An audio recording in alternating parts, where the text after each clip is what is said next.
వికారాబాద్ జిల్లా పరిగి మండలం నజీరాబాద్ నస్కల్ గ్రామాలలో భూభారతి రెవెన్యూ సదస్సులు నిర్వహించి ఎంఆర్ఓ ఆనందరావు వారి బృందం చే రైతుల దగ్గర నుండి దరఖాస్తులు స్వీకరించారు. ఈ సందర్భంగా వారు మాట్లాడుతూ భూభారతి ద్వారా రైతులకు పరిష్కారం చూపుతామన్నారు. ఈ కార్యక్రమంలో నస్కల్ మాజీ ఎంపీటీసీ సంపూర్ణ వెంకటేష్, మాజీ ఉప సర్పంచ్ చంద్రయ్య, నజీరాబాద్ గోల్యా నాయక్ రైతులు తదితరులు పాల్గొన్నారు.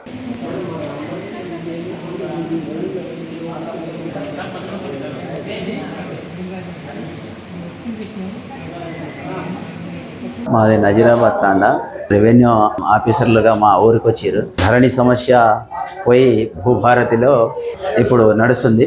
పరిగి ఎమ్మెల్యే చొరవతో, మా రేవంత్ రెడ్డి సార్ సీఎం గారి చొరవతో ఈ ప్రజలకు మేలవుతుందని నేను మంచిగా ఆనందం వ్యక్తం చేస్తున్నాను. చాలా రైతులు బాధపడుతూ ఉన్నారు. 10 సంవత్సరాలు పాస్బుక్ రాలేదని ఈ కబ్జాలో ఉన్నారు. ఆ పాస్బుక్ రాక చాలా ఇబ్బంది పడతారు ప్రజలైతే.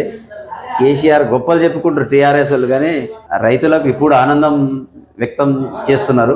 కొంతమంది టీఆర్ఎస్ వాళ్ళు వాళ్ళకు కండ్లు మండుతుందో ఏదో వాళ్ళకు అధికారం పోయిందనో ఇది చేస్తారు. ఒక ఆవేదన వ్యక్తం చేస్తున్నాను.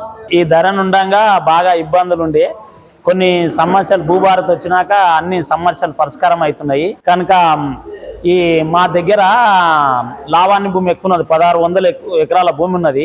అది కొంతమందికి పాస్బుక్లు వచ్చినాయి, వాళ్ళు కబ్జాలు లేరు. కబ్జాలు ఉన్న వాళ్ళకు పాస్బుక్లు లేవు. అట్లా మా విలేజ్లో చాలామంది ఉన్నారు, వాళ్ళకు పాస్బుక్లు ఇవ్వాలి అని కోరుతున్నాను. నా పేరు వెంకటేష్, నస్కల్ మాజీ ఎక్స్ ఎంపీటీసీ. ఈరోజు కాంగ్రెస్ ప్రభుత్వం చేపట్టిన భూభారతి చాలా మంచిగా ఉంది. ఇంతకుముందు ధరణి చాలా కొద్దిగా ప్రాబ్లం ఉండే. ఇప్పుడు మన రేవంత్ రెడ్డి పెట్టిన భూభారతి అనుకూలంగా అందరికీ మంచిగా ఉంది. ఈరోజు నస్కల్ విలేజ్లో కూడా 70 సర్వే నెంబర్ నుంచి ఒక 30 అప్లికేషన్లు వచ్చినాయి. వాళ్ళ కూడా సాల్వ్ చేస్తుండ్రు. ఈ ప్రభుత్వం వచ్చినాక మంచిగా ఉంది, అందుబాటులో ఉంది. నమస్కారం, నేను పరిగి తహసీల్దార్ ఆనందరావు మాట్లాడుతున్నాను. మనం ఈరోజు నస్కల్ గ్రామంలో భూభారతి రెవెన్యూ సదస్సు ఉన్నది. మనకు ఈ గ్రామంలో మెయిన్ 70 సర్వే నెంబర్ ఒకటి లావని ప్లస్ ఫారెస్ట్ కలిపి ఉన్నది.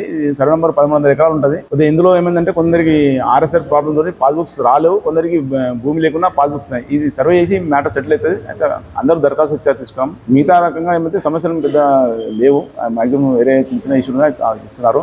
కానీ స్పందన బాగుంది. నస్కల్ విలేజెస్ చాలా మంది వచ్చారు. గ్రామ సభ జరిగింది. ఇక్కడ భూదాన్ ల్యాండ్ ఒకటి ఇష్యూ ఉన్నది, అది కూడా వాళ్ళు దరఖాస్తు ఇచ్చారు. అది కూడా భూదాన్ ఉన్నది చూసి పరిష్కారం చేస్తాం, వెరిఫై చేస్తున్నాం. ఇంకా ఎవరన్నా ఉంటే దరఖాస్తు మేము 5 గంటల వరకు ఉంటాం. ఎవరన్నా ఉంటే దరఖాస్తు తీసుకోవచ్చు. నెక్స్ట్ ఇదే కాకుండా రేపు కూడా మాకు నెక్స్ట్ విలేజ్ ఇక్కడనే బర్కత్పల్లి ఒకటి అన్నారం ఉన్నది. ఈ 2 గ్రామాలు కాబట్టి వాళ్ళు కూడా రేపు రెడీగా ఉండాలి. మార్నింగ్ మేము 9 గంటలకు గ్రామాలకు వస్తాము. వారు కూడా దరఖాస్తు ఇచ్చినాం. జిరాక్స్ కాపీలు అని సర్టిఫికేట్ కాపీలు అని పెట్టుకొని ఉండాలి. మేము అది కూడా తీసుకుంటాము.